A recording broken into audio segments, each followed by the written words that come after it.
Hello guys, आज मैं अपने गांव को आया हूँ। देखिए हमारे गांव में एक कुकुम्बर का खेती चल रहा है। अभी मैं आपको एक कुकुम्बर निकाल के दिखाता हूँ।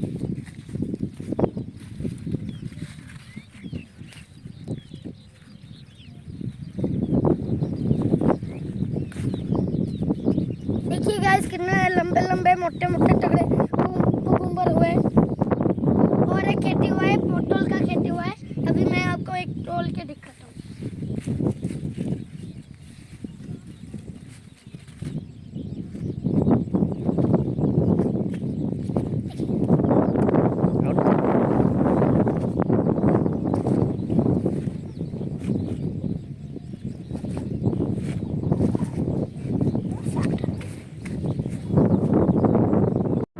मुझे और एक कुकुम्बर मिली।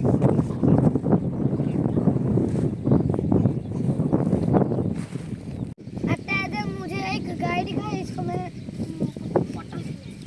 काकुड़ी उठे दे सेटा देने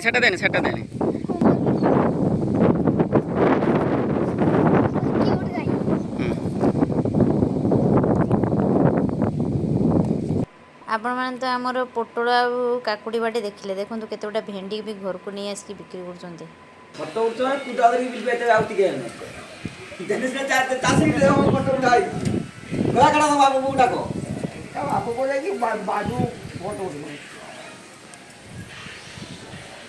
देखो दादर की ताला पुड़ी बन ना अन चासरा हो देखो अरे बिगाड़ वस्तु कर लगामिबो